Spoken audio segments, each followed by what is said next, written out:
Hola, buenas tardes. Hoy vamos a ver lo que es la fisiología cardíaca y vamos a empezar sobre todo con una introducción. Vamos a ver lo que es el sistema de conducción del corazón para que podamos entender más adelante los potenciales de acción. Vamos a ver que existen dos tipos de células, unas que van a ser células marcapasos, otras que van a ser células contráctiles. Vamos a verlo sobre la marcha. También vamos a ver el sistema de acoplamiento, excitación, contracción. Y por último vamos a integrar en la parte del ciclo cardíaco, que lo vamos a ver con lo que es el diagrama de Wiggers. Entonces, para empezar me gustaría decir esta pequeña frase que dice: la fisiología cardíaca no solo son fenómenos físicos, son procesos armónicos que en conjunto permiten latir a nuestro corazón, permitiendo acoplarse a cambios fisiológicos a nivel sistémico. Lo que quiero, para entender esta frase, pues recordemos que muchas personas ven a lo que es el corazón como si fuera solamente una bomba, pero no es así. El corazón es algo más que eso. Obviamente, si lo ves de manera muy cerrada, pues obviamente lo vas a ver como una bomba, de una bomba derecha y una bomba izquierda. Pero también recordemos que el corazón es el que permite que haya flujo sanguíneo a nivel sistémico, obviamente a través de lo que es el sistema vascular. Pero de aquí es donde existe la repartición, y también es una forma, el corazón lleva a cabo distintos eventos eléctricos, mecánicos, bioquímicos, los cuales van a permitir en cierto punto que exista lo que es la contracción, el ciclo, que se lleve a cabo todos los procesos del ciclo cardíaco. Ahora, como introducción, pues lo que es la fisiología cardíaca, pues es la interacción de fenómenos eléctricos, mecánicos, bioquímicos, que van a desencadenar en conjunto el que se lleva a cabo distintas eventos del ciclo cardíaco, a nivel ya sea molecular, a nivel ya sea más macroscópico, entre otras cosas.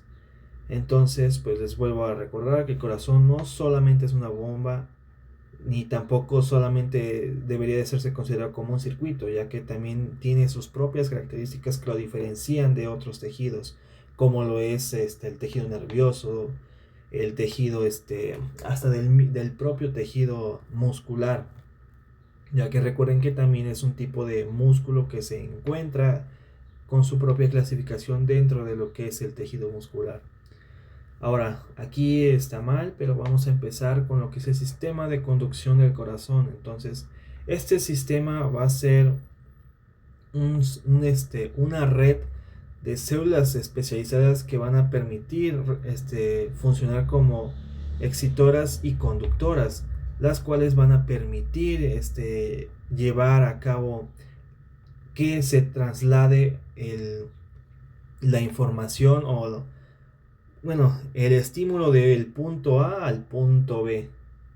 Entonces va a permitir que esta señal que llegue en que sea dada espontáneamente del punto A, llegue hasta la parte final para que se lleve a cabo, lo veremos más adelante como un ejemplo, la despolarización de los ventrículos o la despolarización de lo que son las aurículas.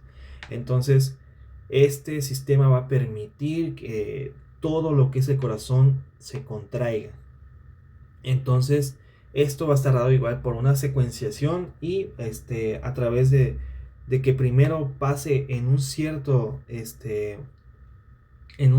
punto, pase a otro y así sucesivamente, lo cual pues eso es considerado como un sistema de conducción, ya que primero tendremos que en un cierto punto va a haber el evento que va a ser de forma espontánea, el cual va a comunicar con otro, el cual va a recibir la señal que también lo va a llevar hacia otro lado para que de aquí en adelante lleve información a todas las demás células que estén a su alrededor. Empezando por el nombre de todas las estructuras que vamos a estar abordando del sistema de conducción, pues vamos a empezar con lo que es el nodo sinusal, conocido como de Katie-Flack. Entonces, estos es un epónimo, ya que recuerden que estos fueron los que permitieron descubrir lo que era el nodo sinusal, y así también con todas las demás estructuras. Tendremos, este es conocido como el marcapasos natural de nuestro cuerpo o de nuestro corazón. Es donde va a existir, es el primer centro automático del corazón que va a permitir funcionar para darnos esa ritmicidad y y lo que es que sea cronotrópico y autónomo, bueno, automático, permitiendo que exista así lo que es el estímulo propio, o sea, que nazca de aquí, sino que no necesita de otros estímulos externos para que esté funcionando. Tendremos algo que se llaman tractos internodales, los cuales van a permitir comunicar lo que es el nodo sinusal con el siguiente nodo, que es el nodo AB o auricoventricular, también conocido como nodo Axboff-Tawara. Este nodo va a estar el nodo sinusal va a estar comunicándose con el nodo AB o auricoventricular a través de los tractos internodales, que va a ser un tracto anterior, medio y posterior. Pero también de estos tractos vamos a tener lo que es el haz de Bachmann. Este haz va a permitir comunicarse de lo que es el nodo sinoauricular, o sea que ahorita vamos a ver cómo se encuentra anatómicamente. Este se encuentra en la parte de la aurícula derecha, pero este haz va a permitir comunicarse con la parte de la aurícula izquierda. Entonces es importante considerar a este haz, ya que va a permitir poder excitar a las células que se encuentren en lo que es la aurícula izquierda. Tendremos, pues ya habíamos mencionado el nodo AB, que más adelante vamos a ver las características de cada uno de ellos, los más importantes. Y tendremos comunicándose con lo que es el nodo AB, el haz de His, o que se van a dividir en un fascículo izquierdo y un fascículo derecho. El haz de His va a estar comunicado con el nodo AB, ya que va a estar viajando por algo que se llama el tabique interventricular, ya que va a permitir excitar toda esta parte de las células miocárdicas de la parte ventricular. Pero aquí no termina. Dará a dos fascículos, uno que va a permitir desplazarse por lo que es el ventrículo izquierdo y otro por el ventrículo derecho, permitiendo dar un sistema de fibras conocido como sistema de Purkinje, en donde estas fibras o estas prolongaciones van a permitir que exista ya la estimulación completa de toda la parte ventricular del corazón. Entonces, estos son las partes más importantes del sistema de conducción del corazón, y las veremos en estas dos imágenes. Entonces, el nodo sinoauricular se va a encontrar en la desembocadura de la vena cava superior. Entonces aquí es donde vamos a tener localizado al nodo sinoauricular, que va a ser el marcapasos natural de nuestro corazón. Pero recordemos que no es el único centro autónomo, por decirlo así, de nuestro corazón, sino que van a ser tres. Es el nodo sinusal, el nodo AB y el haz de His. Entonces este nodo sinoauricular va a estar comunicado con lo que es el nodo AB a través de unos tractos internodales, los cuales van a permitir su comunicación a través de, obviamente, del recorrido del espesor del tejido auricular. Entonces se va a comunicar con lo que es el nodo auricoventricular, el cual va a estar en la parte de lo que es la parte de entrada, donde se encuentra la fijación de nuestra válvula tricuspidia. Entonces se va a encontrar posterior a ella, entonces en lo que es el piso de la aurícula, piso. Entonces este nodo se encuentra en lo que es el piso de la aurícula derecha, antes de que comience lo que es nuestra válvula tricuspidia. Y podemos ver una relación anatómica, el cual va a ser la desembocadura del seno venoso, que es que se encuentra de manera inferior a él. Pero pues recuerden que se va a encontrar sobre lo que es la inserción de la válvula tricuspidia antes de la inserción. Y aquí podemos observar al tracto internodal del lado derecho, el cual pues es más delgado, como lo podemos observar del lado izquierdo, ya que recuerden que el espesor del músculo cardíaco ventricular del lado derecho es menor a comparación de lo que es el músculo cardíaco ventricular del lado izquierdo. Entonces, de este lado es donde va a existir mayor fibras de este sistema de Purkinje, al igual que distintos fascículos secundarios al fascículo izquierdo, los cuales van a permitir llevar lo que es el estímulo para la despolarización de toda esta masa muscular cardíaca a nivel de lo que es el ventrículo izquierdo. Entonces, esta es la forma más simple de verlo de forma anatómica. Obviamente, pues podemos describir más cosas, pero siento que esto es lo necesario para que sepan cómo está la distribución de este sistema de conducción. Ahora, empecemos con ciertas características importantes de lo que es este sistema de conducción, empezando con lo que es el nodo sinusal. Entonces, el nodo sinusal acabo de decir que es importante, ya que es el primer centro automático o que le brinda automaticidad al corazón, el cual le va a brindar una automaticidad de 60 a 100 latidos por minuto. Entonces, su despolarización de este va a ser aproximadamente de 1 metro por segundo. Entonces, vean la velocidad de este, es muy rápido. Entonces, recuerden que se va a encontrar en lo que es la aurícula derecha a nivel de la desembocadura de la vena cava superior. Y recuerden que tendremos a los tractos internodales, los cuales van a permitir llevar el estímulo de la despolarización de la parte del nodo sinusal hacia el nodo áurico ventricular, permitiendo así que exista esta comunicación y que también permita que haya una despolarización a nivel de lo que es el nodo AB. Pero recuerden que también existe el haz de Bachmann, el cual va a permitir la comunicación con lo que es la aurícula izquierda.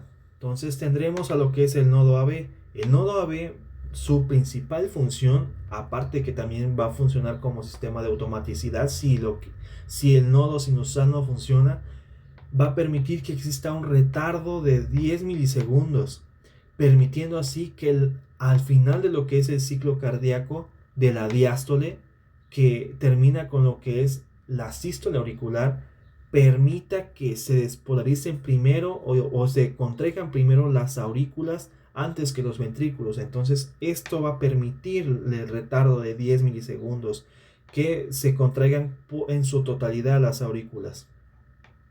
Y también esta característica va a estar dada por lo que es el anillo fibroso. Este anillo fibroso va a estar dado por la disposición anatómica de lo que son las válvulas de entrada, o conocidas como válvulas auricoventriculares, que es la válvula tricuspidia y la válvula mitral. Entonces, esta es la principal función del nodo AB. Ahora, el haz de His va a permitir llevar todo esta despolarización a nivel ventricular, ya que recuerden que se va a encontrar en lo que es el tabique interventricular o septum interventricular, también conocido así, el cual su velocidad es mayor a todas las demás, dado que permite que se despolarice más rápido, ya que recuerden que después de lo que es el retardo existe la despolarización, la contracción auricular, y después de esto la conducción a través de lo que son los ventrículos, a través del septum interventricular, que aproximadamente es de 2 metros por segundo, permitiendo así que exista toda esta que se propague toda esta despolarización, y las fibras de Purkinje van a llevar el estímulo de aproximadamente de 1 metro por segundo, pero pues esto ya es lo final. Entonces va a permitir que toda la masa ventricular sea estimulada para que se lleve a cabo la contracción ventricular en lo que es el ciclo cardíaco, permitiendo así al final de este proceso de contracción exista la eyección de volumen ventricular. Asumiendo esto, pues podemos decir que este sistema va a permitir comunicarse desde un principio, desde la aurícula, permitiendo así a través del nodo AB que exista una contracción auricular antes de que exista la despolarización y por lo tanto la contracción ventricular final. Entonces esto sería el proceso en el que se lleva a cabo toda esta ritmicidad o sistema, como lo quieran ver. Entonces, o el flujo de la despolarización de estas células, que recuerden que son células especializadas que van a permitir conducir en vez de realizar contracción. Entonces estas van a funcionar como conducción para permitir que las otras células, que son las células contráctiles o células del músculo cardíaco auricular y del músculo cardíaco ventricular, se contraigan. Entonces véanlo así, este sistema va a servir para conducción y por lo tanto su función efectora, véanlo así, permitir que las demás células musculares que son especializadas para lo que es la contracción se contraigan, para llevar a cabo así de forma final la contracción auricular y la contracción ventricular.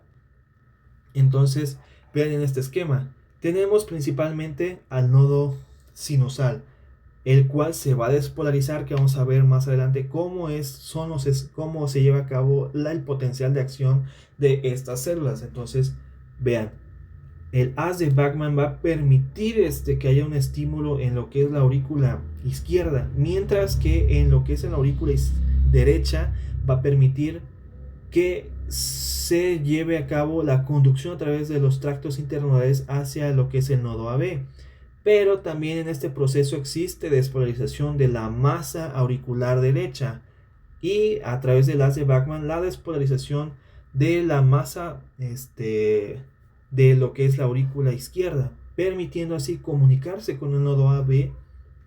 Y mientras que este nodo AB, cuando llega aquí lo que es el proceso de conducción, se despolarizan esas células y van a permitir que haya un retardo, ya que recuerden que se encuentra antes de lo que es el anillo fibroso o de la inserción de nuestra válvula tricuspidia. Entonces aquí es donde va a existir el retardo, ya que este sistema de anillo fibroso o el anillo fibroso va a fungir como un aislante para que la conducción no sea desordenada y sea hacia lo que es el haz de His. Entonces se va a conducir hacia lo que es el haz de His, que recuerden que el haz de His va a estar a través del espesor del tabique interventricular, permitiendo que se despolarice la masa celular a nivel, la masa muscular cardíaca a nivel del tabique interventricular, pero se seguirá conduciendo hacia lo que son sus fascículos, que va a ser la división hacia lo que es el ventrículo izquierdo y hacia el ventrículo derecho, donde la despolarización será continua, permitiendo así despolarizar lo que es la masa interna, por decirlo así, sin llegar al final. Entonces la conducción se va a llevar a cabo, véanlo aquí todavía la masa muscular no se ha despolarizado en su totalidad, pero conforme vaya avanzando el tiempo y conforme se vayan despolarizando más células y se vayan reclutando, vamos a tener por consecuencia la despolarización total ventricular. Y recuerden que eso es ordenado. Primero se van a contraer las aurículas y después los ventrículos, gracias al retardo del nodo AB, permitiendo así que se lleve a cabo la contracción ventricular después de lo que es la contracción auricular, permitiendo que sea ordenado y se lleve a cabo un latido. Todo este proceso es un ciclo y determinan los latidos, o sea, cada latido va a llevar a cabo todo este proceso, no solamente uno. Siempre va a estar así. Obviamente va a existir patologías donde va a haber despolarizaciones antes de que termine todo el ciclo cardíaco, pero pues obviamente no nos vamos a meter ahí porque estamos viendo la parte normal de lo que es el ciclo cardíaco. Ahora veremos el potencial de acción y quiero recordarles que les había mencionado que el músculo cardíaco, que el potencial de acción va a haber dos tipos de potenciales de acción. Un potencial de acción de células marcapasos y un potencial de acción de células no marcapasos, o conocidas como fast response, y las otras conocidas como slow response. Slow response van a ser las células marcapasos y fast response van a ser las células no marcapasos o especializadas en lo que es la contracción. Entonces, en características podemos observar que el músculo es un tipo de músculo estriado pero involuntario. Las estriaciones van a estar dadas por lo que son las sarcómeras, que son alineaciones de proteínas, las cuales van a permitir que haya contracción a nivel de lo que es la célula. Entonces recuerden que estas células van a tener proteínas, las cuales van a permitir que se lleve a cabo la contracción muscular a través del sistema de acoplación y contracción. Tendremos discos intercalares, que estos discos intercalares van a tener uniones celulares que van a permitir que exista una conducción o que haya una disminución de lo que es la resistencia entre estas células, permitiendo que el flujo iónico o electrolítico sea más rápido que en otras este tipo de células. Entonces, estos discos intercalares también van a permitir que sea la división o el final de una célula y el principio de otra. También les había mencionado que pues las extracciones van a ser fibras, o sea, van a ser proteínas, las cuales van a estar determinadas por lo que es las miosinas y la actina, que más adelante veremos sus características de cada una de estas proteínas. Entonces, el músculo cardíaco lo vamos a encontrar, va a ser un sinsitio. ¿Por qué? Porque una célula con otra célula y así sucesivamente, cuando existe una despolarización en esta célula, pasa de las demás, pero van a funcionar como una sola, ya que al despolarizarse y a la sumatoria de todas estas despolarizaciones celulares miocárdicas van a permitir que exista la contracción al final de lo que es la despolarización.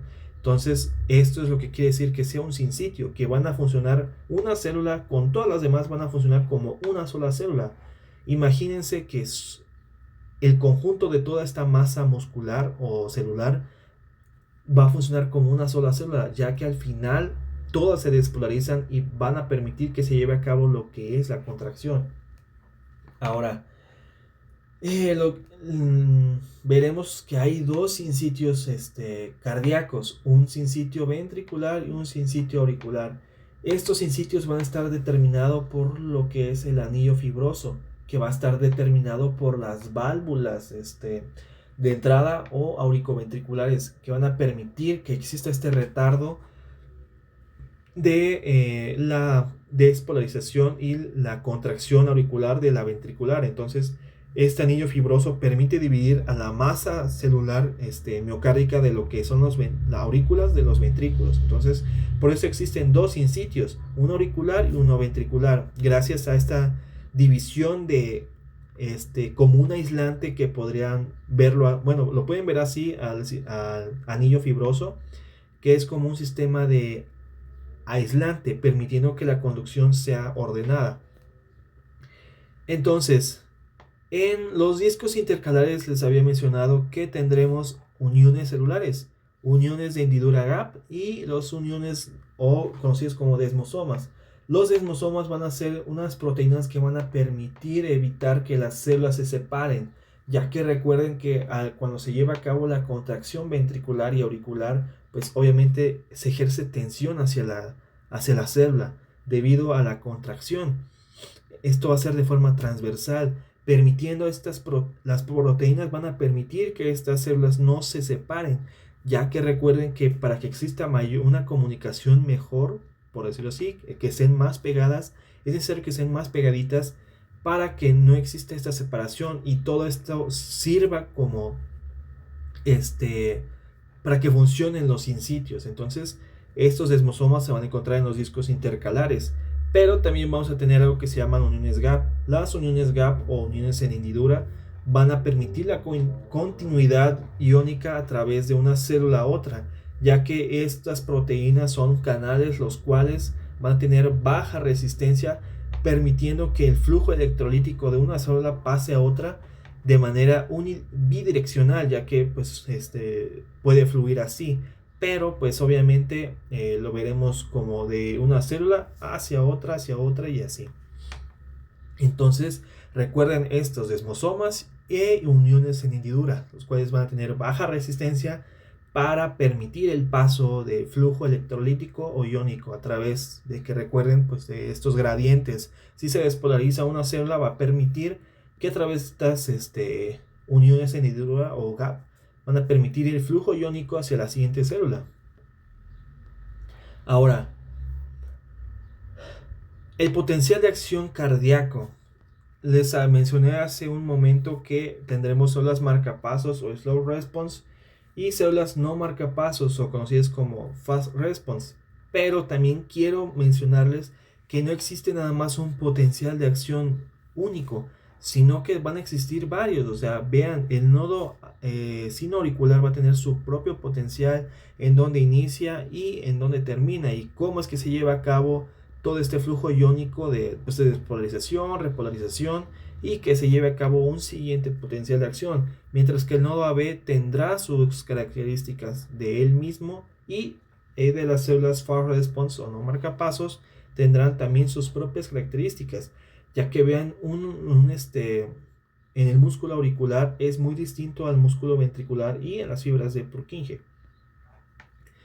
Pero ahora, hablando de manera separada, pues las células slow response van a tener solamente 3 fases, mientras que las no marcapasos tendrán aproximadamente 4 fases. Empezaremos con lo que son las células no marcapasos. Estas conocidas como fast response, pues vamos a empezar con el potencial de membrana en reposo, ya que recuerden que la célula tiene que estar polarizada. Y recuerden que en la parte de adentro de la célula vamos a tener cargas negativas. ¿Por qué? Esto está dado por lo que son las proteínas. Recuerden que dentro de lo que es nuestra célula habrá mayor contenido de proteínas. Entonces esto le va a asignar una mayor negatividad, por decirlo así. Entonces nuestra membrana se encuentra polarizada, pero obviamente en una fase homeostática, ya que recuerden los valores electrolíticos. Adentro tendremos pues lo que es calcio en el retículo sarcoplásmico, que más adelante vamos a ver por qué es importante. Tendremos potasio, fosfatos y principalmente pues tendremos lo que les había mencionado, que es las proteínas, pero afuera tendremos mayor número de lo que es sodio y de algunos otros electrolitos que van a funcionar para lo que es para que se lleve a cabo el potencial de acción.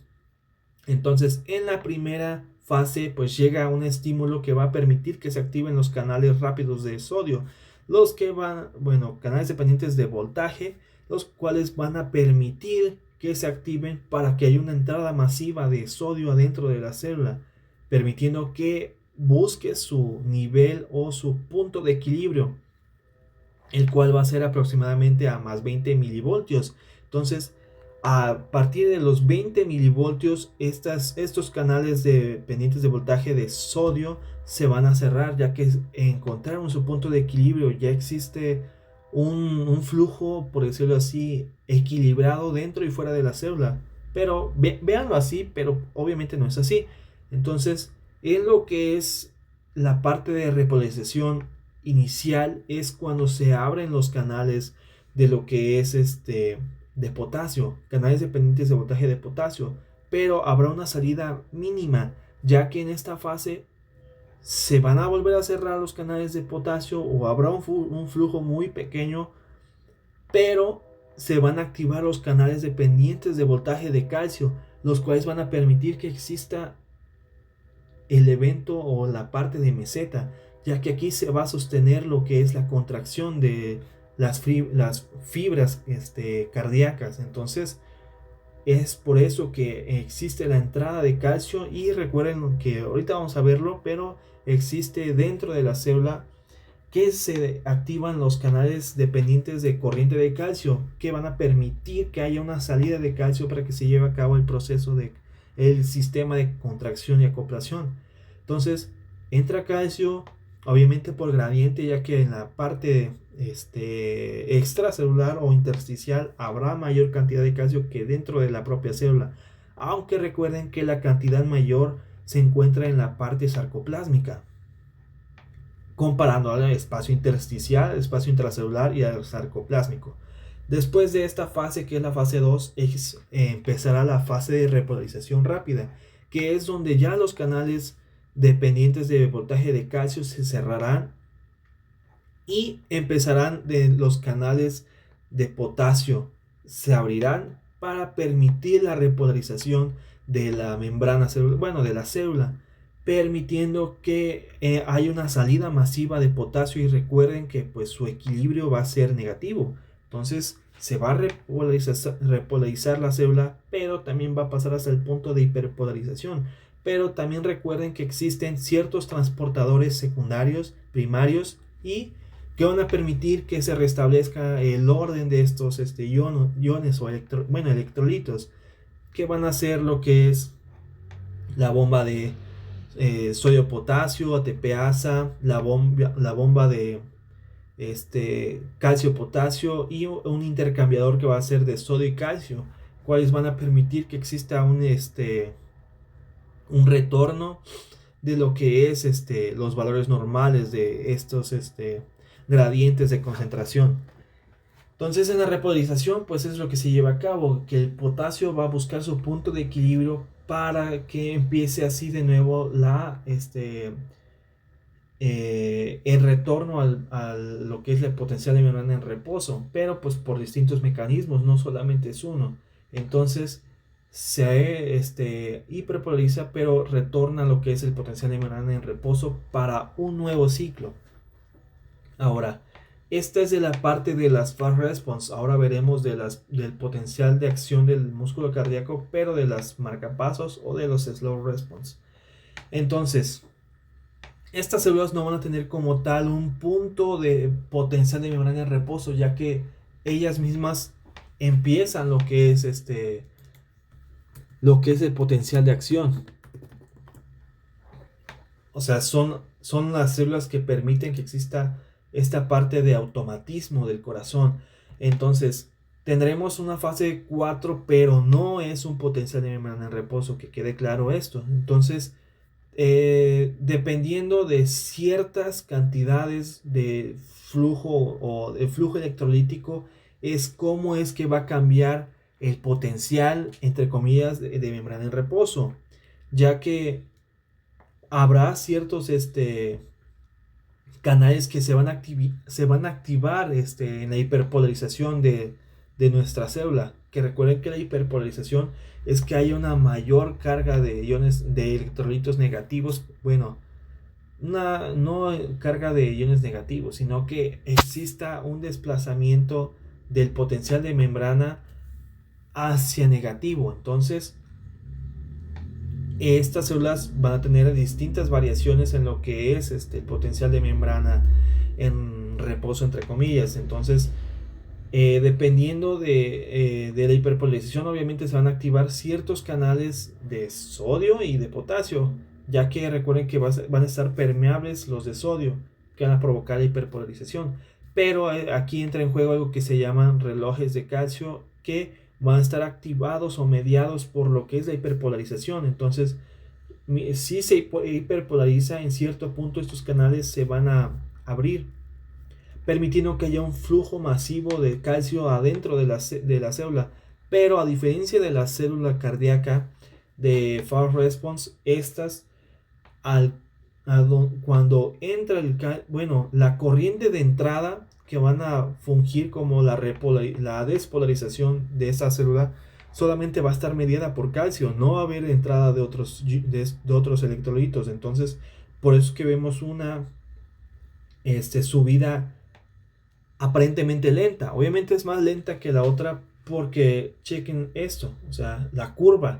Entonces no existe una entrada masiva como lo es el sodio, ya que recuerden que el sodio sí va a permitir fluir en mayor, y chequen esto, hay mayor concentración de sodio en nivel intersticial que de calcio.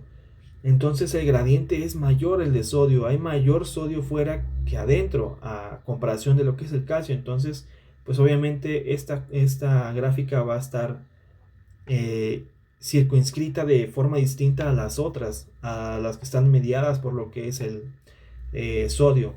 Y en la parte de repolarización, que es la fase 3, va a estar mediada por canales dependientes de voltaje de potasio, los cuales van a permitir que haya un flujo hacia adentro, permitiendo así que se repolarice la célula. Pero recuerden que también van a entrar en juego para la repolarización, entre comillas, de intercambiadores de transportadores primarios y secundarios, como lo son bombas, transportadores secundarios, los cuales van a permitir llevar al equilibrio, hacia la homeostasis y mantener un gradiente para que estas células se sigan despolarizando.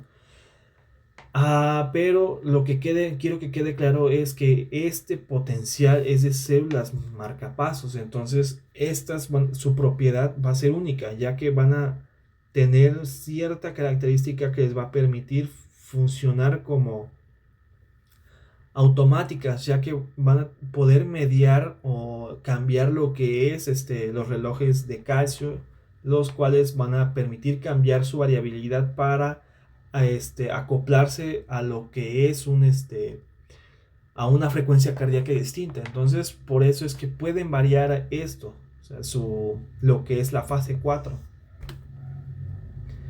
Ahora veremos lo que es la contracción muscular o sistema de acoplación y contracción.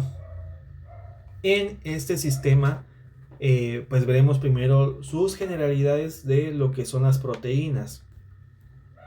Primero veremos que este sistema va a estar mediado por filamentos proteicos de ciertas proteínas conocidas como filamentos finos y filamentos gruesos, pero empezaremos con los filamentos finos. En los filamentos finos tendremos algo que se conoce como actina G y una actina F, pero la actina G polimerizada va a formar a lo que es la actina F. Entonces la actina G es de forma globular, que es cada una de estas bolitas, las cuales en forma polimerizada van a formar a la actina F, que esta va a presentar sitios de unión a la parte de las cabezas de miosina, que son fibras gruesas, o filamentos gruesos, perdón. Tendremos otro filamento fino, que es la tropomiosina, que igual es una proteína que va a estar recorriendo a lo que en forma de bucle a lo que es nuestra fibra, a nuestro filamento de actina F, permitiendo cubrir así los sitios de la actina, del filamento de actina F, de las cabezas de miosina. Entonces va a funcionar como un mediador de lo que es la contracción, ya que va a permitir tapar estos sitios de unión de las cabezas de miosina, pero también va a tener a su disposición en cierto espacio determinado la acoplación de un conjunto proteico, de un complejo proteico que está formado por 3 proteínas, la cual va a ser la troponina conocida así, que va a estar conformada por una troponina C, una troponina T y una I. La troponina C va a permitir que tenga sitios de unión de calcio para que exista un cambio conformacional, el cual va a permitir que se liberen los lugares de acoplación en la actina a las cabezas de miosina, permitiendo así un desplazamiento y un cambio conformacional en la tropomiosina para dejar lugares libres para las cabezas de miosina. La troponina T va a permitir acoplar al complejo de troponina hacia lo que es la tropomiosina.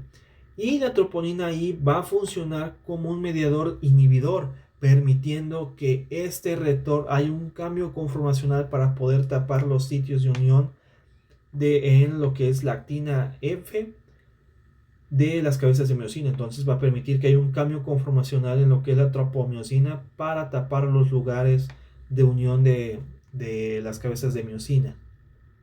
Ahora, los filamentos gruesos van a ser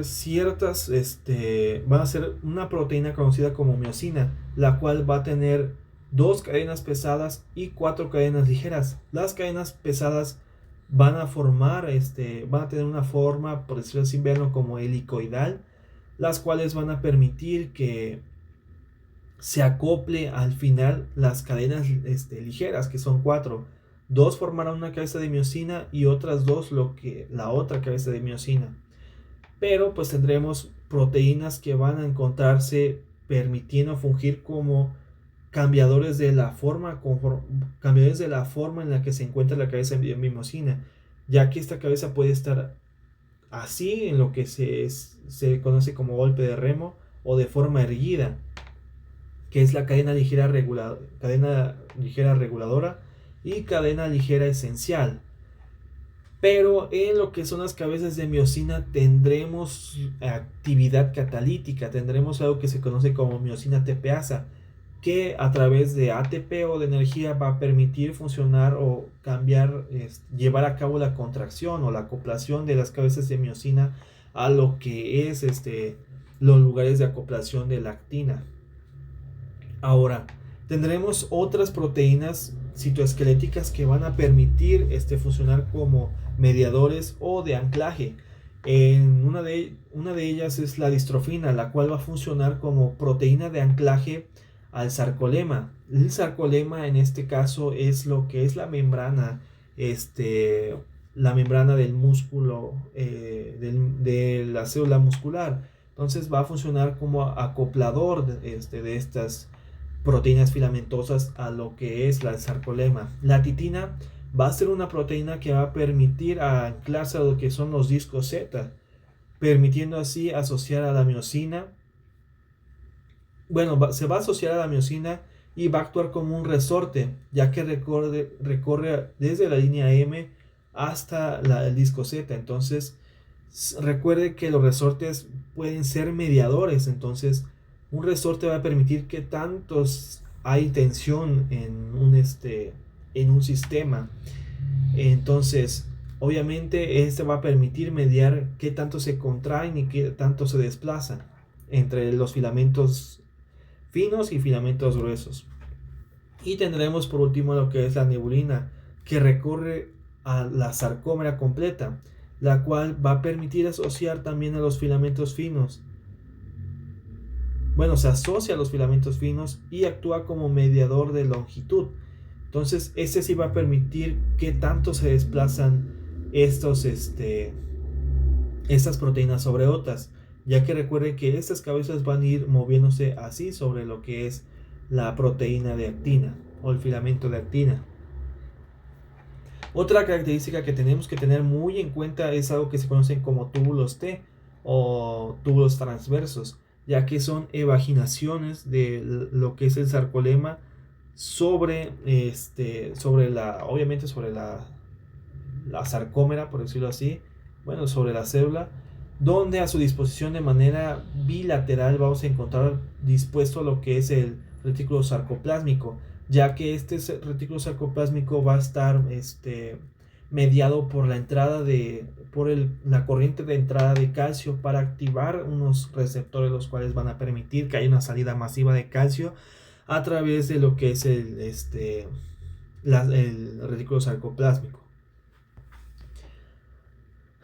Ahora, en el sistema de contracción muscular, pues vamos a tener distintos pasos. El primero de ellos pues va a ser el potencial de acción, que pues va a viajar sobre la membrana o el sarcolema, el cual va a llegar a lo que, obviamente esto es en toda la célula, pero pues va a llegar a los puntos de vaginaciones o los túbulos T, los cuales existirán ciertos canales dependientes de voltaje de calcio, conocido como canales de dihidropiridina. Entonces, estos canales se van a activar permitiendo el flujo de calcio adentro de la célula y obviamente eso es por gradiente, permitiendo que este flujo active a otros canales que son dependientes de calcio, que son canales de rianodina expresados sobre la membrana del retículo sarcoplásmico, permitiendo que así exista un flujo iónico del retículo sarcoplásmico hacia el espacio intracelular. permitiendo fungir como un mediador o un mediador hacia lo que es la contracción, asociándose con lo que es la troponina C, permitiendo así un cambio conformacional, destapando lo que son los sitios de acoplación de las cabezas de miosina y permitiendo que se lleve a cabo todo este proceso de contracción y acoplación. Entonces, pero no es lo único que pasa, sino que también al final de lo que es la contracción se llevará a cabo la recaptura de calcio dada por una bomba conocida como cerca, pero también el retorno del gradiente entre el espacio intracelular con el extracelular o intersticial, permitiendo así un retorno también a través de intercambiadores de sodio y calcio hacia el espacio extracelular. Entonces, este proceso va a estar mediado primero por distintas situaciones, véanlo así. Vamos a tener el estado liberado, que en el estado liberado tendremos en primera instancia que en la parte catalítica de la cabeza de miosina se va a acoplar ATP a esta miosina ATPasa, permitiendo hidrolizar y que exista una donación de energía, por decirlo así, o un grupo fosfato, el cual va a permitir que exista el estado erguido de las cabezas de miosina y que exista un desplazamiento, permitiendo así que al desplazamiento exista algo que se llama entrecruzamiento entre la cabeza de miosina y el sitio de unión en la actina, permitiendo que a través de las proteínas moduladoras de la que se encuentran en la cadena pesada uniendo a la cadena de miosina, haya un desplazamiento para que exista la acoplación. Entonces, en la siguiente instancia tendremos el intercruzamiento fuerte, que ya es cuando existe mayor relación con lo que es la parte de la actina o los sitios de unión de la actina con la parte de las cabezas de miosina. Y aquí se pierde el grupo fosfato, ya que va a permitir donar la energía para que exista la acoplación o el intercruzamiento fuerte. Y después de esto se lleva a cabo lo que es el golpe de remo o golpe de fuerza, que va a permitir el desplazamiento de estas fibras finas o filamentos finos. Hay un desplazamiento dado por el golpe de remo y provocando así la contracción. Esto no nada más es en una, se lleva a cabo en todo lo que son las células de tipo muscular. Entonces, después de esto se pierde lo que es el ADP que se formó y se queda el estado acoplado, pero pues aquí ya es cuando se llevó a cabo la contracción y para la siguiente estancia pues se vuelve a liberar y empieza un ciclo nuevo. Pero durante el proceso de acoplación vamos a tener la entrada de calcio a lo que es, bueno, ya recuerden que salió el calcio salió el calcio del espacio sarcoplásmico, también la corriente de entrada hacia el espacio intracelular, pero pues este calcio irá hacia lo que, se acoplará a la troponina C, permitiendo que haya un cambio conformacional y así destapando, vean así, o descubriendo los lugares de unión a las cabezas de miosina, permitiendo así que a través de lo que es el entrecruzamiento débil se acople la cabeza de miosina a los sitios de unión, permitiendo así que la función de las cadenas ligeras reguladoras de miosina y la esencial permitan que exista un cambio conformacional para permitir lo que es el golpe de remo. Entonces, después de que se lleva a cabo este proceso, obviamente se lleva a cabo la inhibición a través de la troponina I, permitiendo que exista un cambio conformacional para volver a cubrir lo que son los sitios de unión en lo que es la actina, permitiendo así que el calcio que ya fue utilizado retorne ya sea al espacio intersticial o hacia el retículo sarcoplásmico. Hacia el retículo sarcoplásmico pues va a estar mediado por lo que es la bomba de calcio, que va a estar secuestrando calcio que a través de lo que es utilizando ATP, que va a ser un intercambiador de tipo, va a ser un intercambiador conocido como contratransportador, ya que va a sacar va a sacar protones para poder meter 2 de calcio dentro de lo que es el retículo sarcoplásmico. donde ciertas proteínas que vamos a tener dentro del retículo sarcoplásmico se van a asociar a ellas para que el calcio no se encuentre suelto tampoco dentro de ese sistema membranoso, en donde estará acoplado lo que es la calreticulina y la calsecuestrina, para que en un siguiente proceso exista de nuevo el proceso que vimos anteriormente, pero para que se retorne el gradiente entre el espacio intersticial con el intracelular, existen bombas intercambiadas. Estas son bombas primarias, las cuales van a ocupar lo que es el ATP para que haya un intercambio de iones de protones adentro de la célula y que salga calcio hacia el espacio intersticial. Pero estas son primarias, pero recuerden que existen otras bombas secundarias o transportadores secundarios que igual van a actuar de forma contratransportador, ya que van a permitir, son transportadores ya secundarios, ya que van a ocupar la energía indirecta que va a formar estas bombas primarias, como la bomba sodio TPasa, que esa va a encargarse de retornar lo que es el gradiente de concentración normal, pero estos intercambiadores secundarios van a utilizar de forma indirecta esta energía que fue utilizada para volver a introducir, en este caso, 3 de sodio para sacar 1 de calcio al espacio intersticial, siendo así una forma de volver a retornar lo que es los gradientes de calcio en el espacio intersticial con el intracelular y el intracelular con el espacio sarcoplásmico. Ahora veremos lo que es el ciclo cardíaco a través del diagrama de Wiggers, pero primero veremos ciertas cosas básicas. No les voy a dar algo muy entrado, ya que pues me gustaría que ustedes aprendieran lo básico para que cuando ustedes vayan a algún libro puedan entender mejor los conceptos. Entonces así lo vamos a ver nosotros. Entonces, pues recuerden que el ciclo cardíaco va a ser una secuencia de acontecimientos mecánicos, eléctricos, que ya los vimos anteriormente, pero aquí vamos a ver los mecánicos, ya que con cada latido se lleva a cabo un ciclo. O sea, cuando empieza un latido y termina es un ciclo, empieza otro ciclo y así consecutivamente. Entonces el ciclo cardíaco es la secuencia de los procesos en los que se llevan a cabo para poder de manera final inyectar sangre de los ventrículos, ya sea a circulación menor o a circulación mayor, que es circulación pulmonar y circulación sistémica. Ahora, recuerden que existe la sístole y la diástole.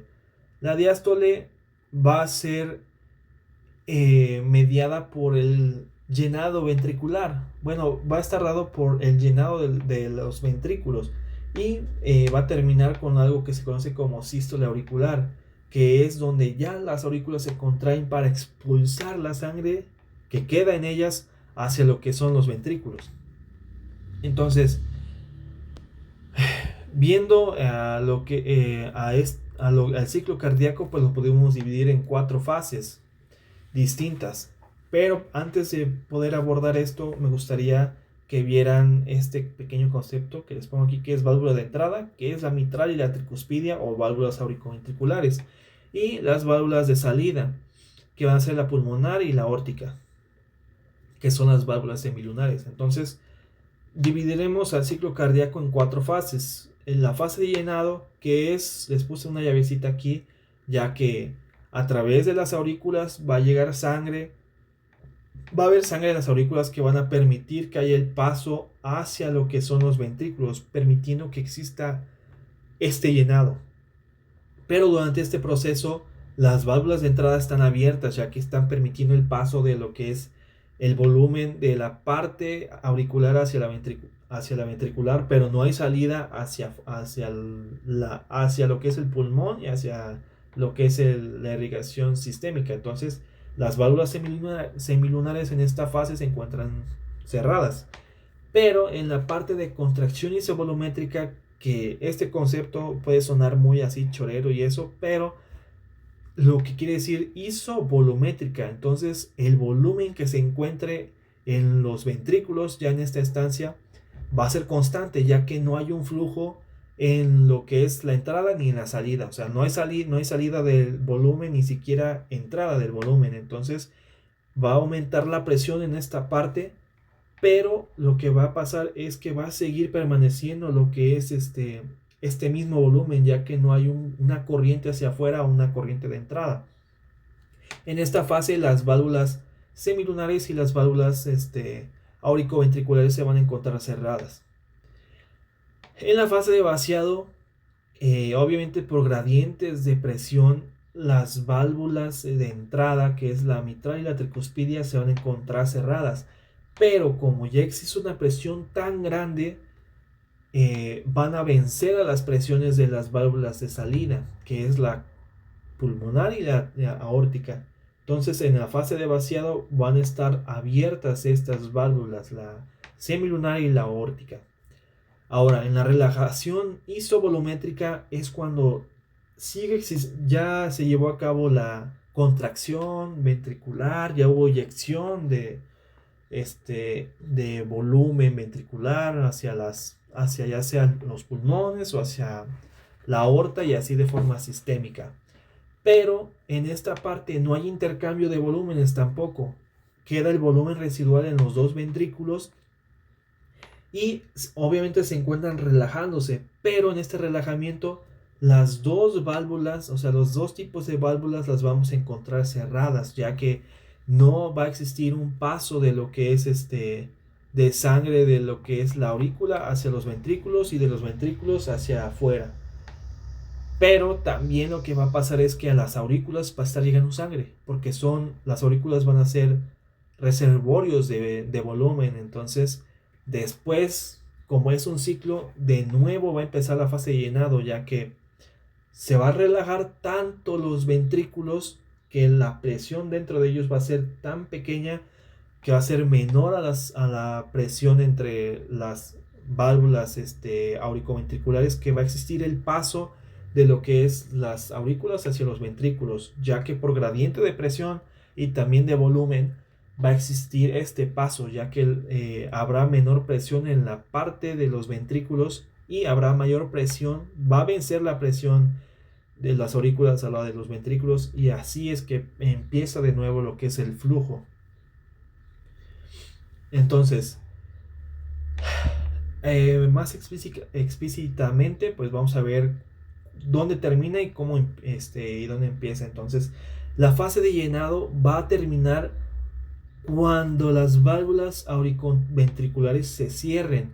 Entonces, estas se van a cerrar cuando se lleve a cabo la contracción isovolumétrica.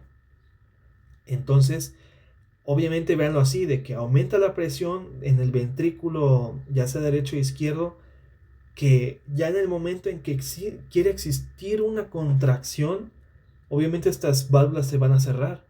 Entonces la fase de llenado termina con el cierre de las válvulas auriculoventriculares. La contracción isovolumétrica termina cuando las válvulas semilunares se abren, ya que recuerden que la contracción isovolumétrica es cuando ya están cerradas las 4 válvulas del corazón y estas se encuentran, obviamente hay otras valvulitas, pero estas son las importantes de las cavidades, por decirlo así.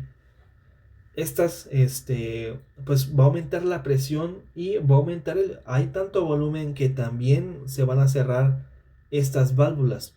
Pero en cierto punto, cuando ya termina la despolarización ventricular, se van a contraer los ventrículos, permitiendo que aumente más la presión, venciendo la resistencia lo que es la presión que se va a oponer a la contracción. Entonces van a vencer toda esta presión que va a ser ejercida por la válvula aórtica y la pulmonar, venciendo así, y aquí terminará lo que es la contracción isovolumétrica con la apertura de las válvulas semilunares. En la fase de vaciado va a terminar con lo que es el cierre de las válvulas semilunares, ya que obviamente va a haber tanta presión que va a eyectar la mayoría del volumen, ya que hay volumen residual obviamente, hacia circulación pulmonar o circulación sistémica. Entonces pero en cierto punto va a descender la presión y ya no habrá tanto volumen y se va a empezar a relajar el músculo ventricular, permitiendo así que la presión que existe en la parte del tronco pulmonar o de la arteria aórtica va a ser mayor a la parte de los ventrículos. Entonces, por gradiente de presión se van a cerrar, ya que no habrá suficiente, no habrá una diferencia de presión, será mayor la que se encuentra en las arterias. Y en la relajación isovolumétrica, lo que pasará es que la apertura de las válvulas auriculoventriculares finalizará lo que es la relajación isovolumétrica, que es lo que se había mencionado anteriormente, que en la relajación pues obviamente los ventrículos se encuentran distendiéndose, por decirlo así, relajándose, los cuales van a permitir que por gradiente aumente la presión en lo que son las aurículas, permitiendo así que haya un vencimiento haya mayor gradiente entre las aurículas y los ventrículos, permitiendo así de manera en última instancia que las válvulas se abran, permitiendo así el flujo hacia los ventrículos. Y pues dividiríamos estas cosas, bueno, estas partes del ciclo. En la parte de sístole tendremos la contracción ventricular isovolumétrica, la eyección ventricular rápida y la eyección ventricular lenta. Y en la diástole tendremos lo que es el llenado ventricular rápido, la diástasis, que es llenado ventricular lento, y la contracción auricular, y por último la relajación isovolumétrica, que es la parte final, por decirlo así, de lo que es después de lo que es la eyección ventricular lenta. Entonces, bueno, ahora hablemos de las partes en las que se divide el ciclo cardíaco, que son 7 fases. Entonces, empezaremos primero con lo que es la contracción auricular, o conocida como sístole auricular. Durante la sístole auricular es cuando existe la contracción de las aurículas, permitiendo que el volumen que existe dentro de las aurículas final, por decirlo así, llegue a los ventrículos, permitiendo así que exista la igualdad en lo que es el volumen telediastólico, que es el volumen final después de ya la contracción auricular. Durante esta fase puede existir, bueno, preside a lo que es la onda P, ya que recuerden que es la despolarización auricular, esta onda inscrita en el electrocardiograma. Pero también tendremos en situaciones patológicas la existencia de algo que se llama el ruido S4, que es debido a un endurecimiento de lo que es el ventrículo. Entonces, si existe un proceso de hipertrofia de lo que es los ventrículos, obviamente van a estar más rígidos. Entonces, cuando exista la sístole auricular, el volumen va a crear algo que se llama flujo turbulento, más turbulento de lo debido, permitiendo así que se pueda escuchar este ruido que es el S4. Este ruido coincide con la contracción auricular, por eso lo estamos mencionando aquí. Ahora, tendremos también algo que se llama contracción isovolumétrica. La contracción isovolumétrica es de la parte ventricular que pertenece a lo que es la sístole. Entonces, esta contracción es después del final de lo que es la diástole, que es ya cuando se contraen lo que es las aurículas. Entonces, aquí durante este proceso o esta fase que es la contracción ventricular isovolumétrica, tendremos que comienza durante lo que es el complejo QRS, que recordemos que este complejo va a permitir representar el trabajo eléctrico, inscribiéndolo en papel, obviamente en el electrocardiograma, que va a representar a la despolarización ventricular. Pero en la contracción ventricular es cuando existe, ¿cómo mencionarles? Que bueno, cuando aumenta la presión, de lo que es el ventrículo, dado por lo que es el volumen que ya se encuentra en el ventrículo. Al aumentar la presión se van a cerrar las válvulas auricoventriculares. Entonces estamos mencionando de los dos lados del corazón. Quiero que lo vean así primero. Entonces va a haber sangre, pero ¿cómo va a aumentar la presión durante la contracción isovolumétrica ventricular? Va a aumentar la presión, entonces las válvulas auricoventriculares o de entrada se cerrarán, permitiendo así que se dé en primera instancia lo que es el primer ruido cardíaco, el S1, dado por el cierre de las válvulas auricoventriculares. Entonces, este ruido no es la contracción, sino el cierre de las válvulas. Los ruidos cardíacos, que es el S1 y es el S2, va a estar dado por esto, por lo que es el cierre de las válvulas. Entonces, durante la contracción isovolumétrica quiere decir que el volumen dentro del ventrículo se va a encontrar de manera constante, ya que como lo vimos anteriormente en lo que es la fase de contracción isovolumétrica, las cuatro válvulas del corazón, las auricoventriculares y las semilunares, se encontrarán cerradas. Entonces no existirá un flujo ni de entrada ni de salida, mientras que aumenta la presión, pero el volumen sigue constante dentro del ventrículo.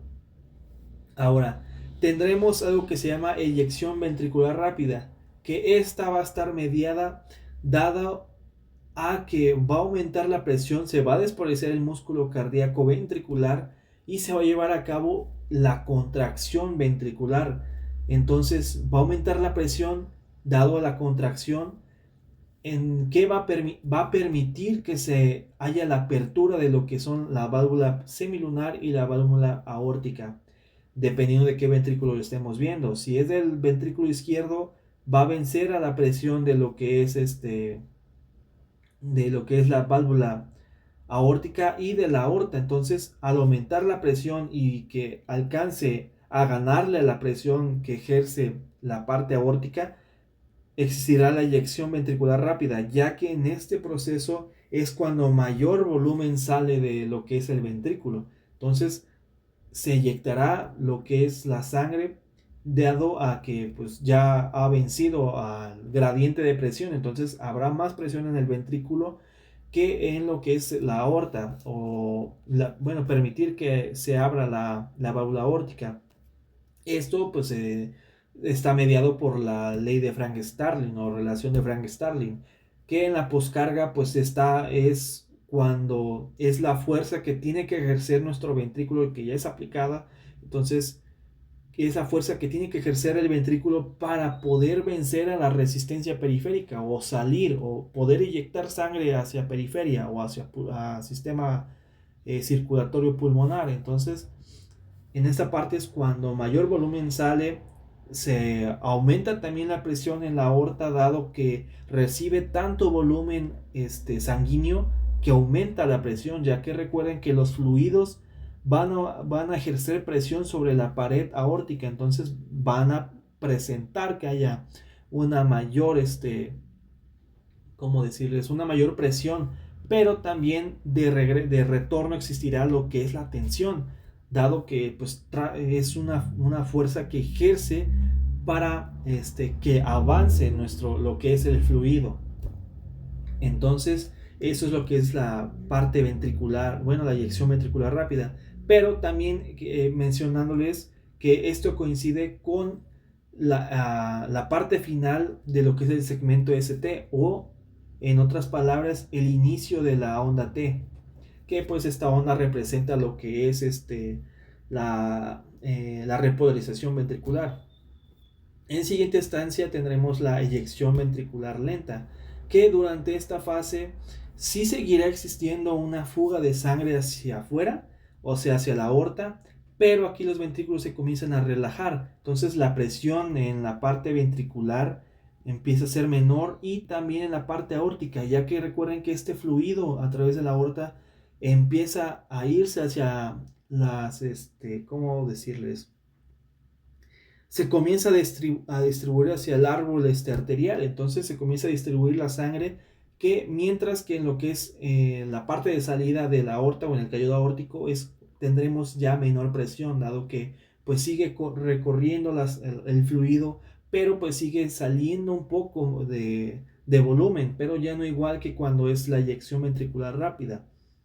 Entonces disminuye la presión en la aorta y también inicia aquí también la parte de repolarización ventricular, que viene también en relación con la parte de eyección ventricular rápida, van de la mano.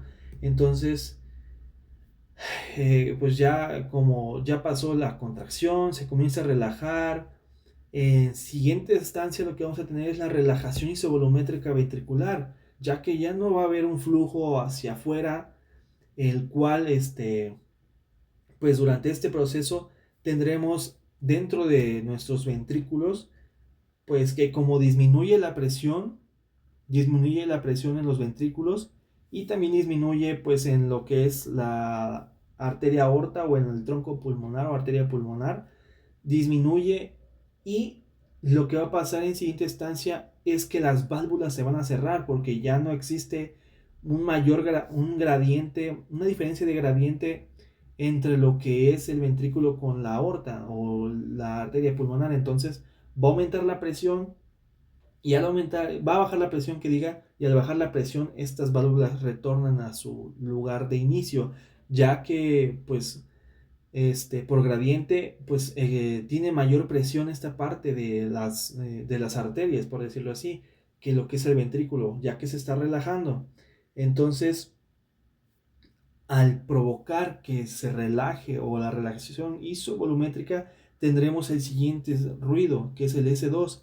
El S2 va a estar circunscrito o lo vamos a poder escuchar dado al cierre de las válvulas semilunares. Entonces, estas válvulas se van a cerrar, pero algo interesante aquí es que la válvula aórtica se cierra primero que la pulmonar, obviamente por milisegundos, pero a través de maniobras como la inspiración. O sea, si pedimos que el paciente inspire, entonces esto va a provocar que la válvula pulmonar se cierre después de la aórtica. Entonces vamos a poder desdoblar este sonido en dos, en lo que es el sonido de la aórtica y el sonido de la pulmonar.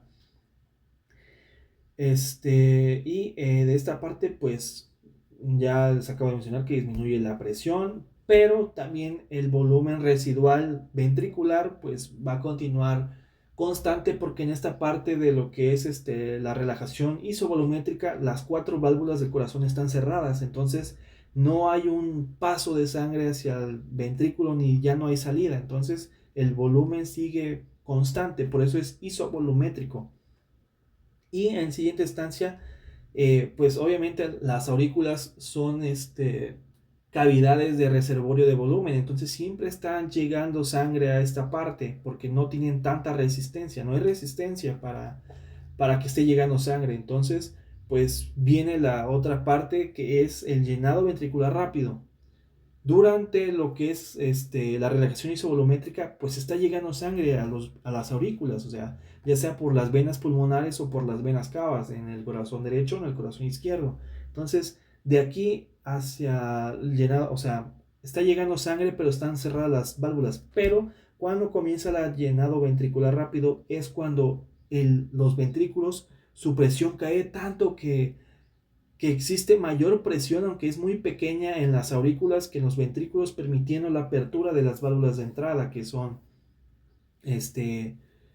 las válvulas mitral y tricuspidia. Entonces comienza a fluir sangre de forma rápida, entonces se llena, es cuando mayor volumen hay de entrada.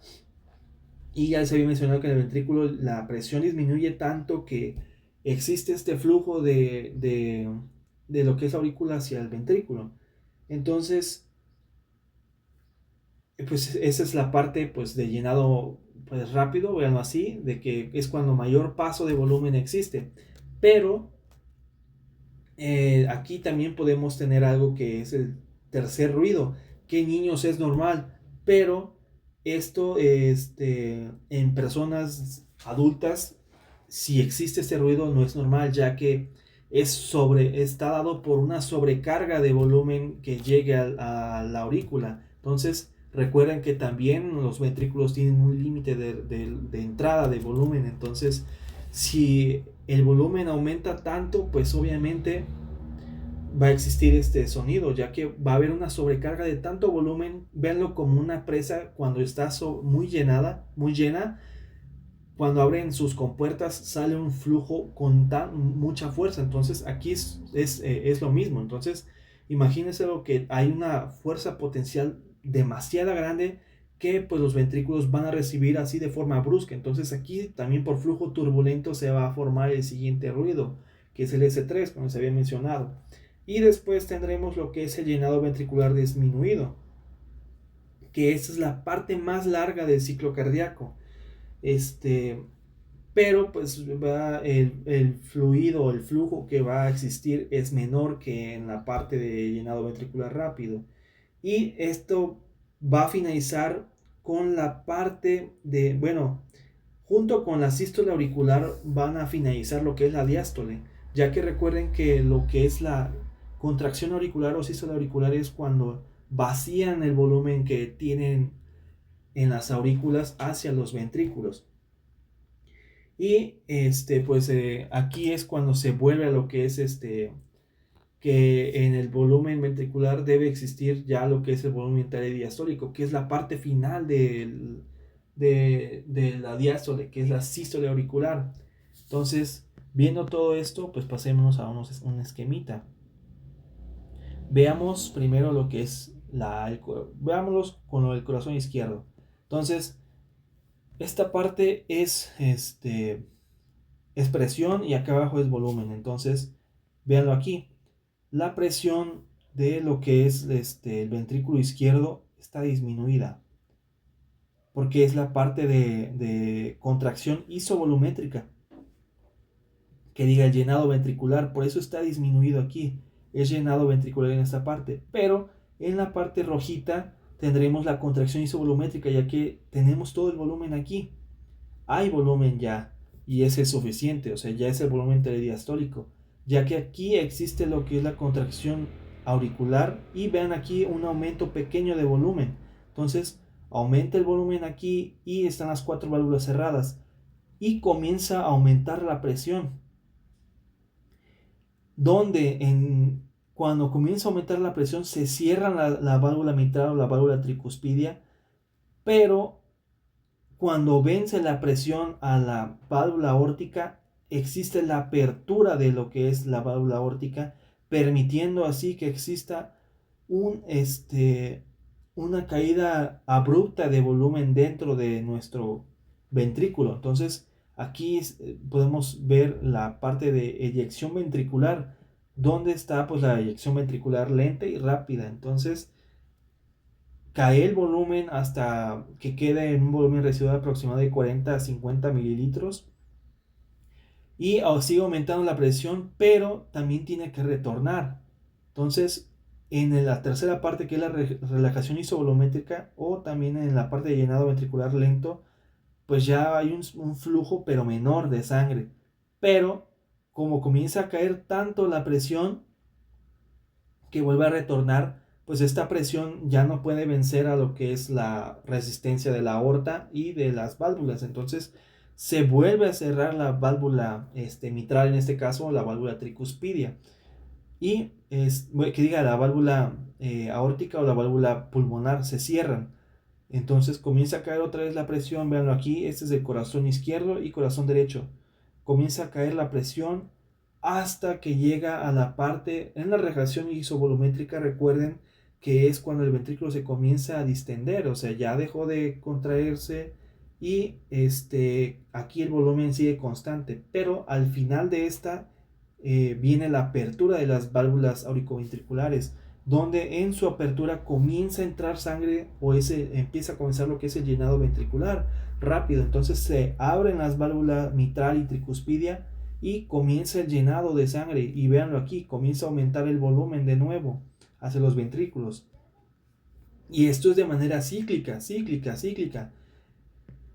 Entonces veanlo, ya lo vemos aquí de los dos corazones. Obviamente el corazón derecho maneja presiones menores, ya que no necesita ejercer tanta presión o ejercer fuerza para llegar lejos. Por decir un ejemplo, el corazón derecho solamente tiene que llegar al pulmón. Entonces no es necesario que ejerza tanta presión para llegar al pulmón, porque en el pulmón también tenemos que se lleva a cabo lo que es el intercambio gaseoso. No es necesario que haya una presión tan grande.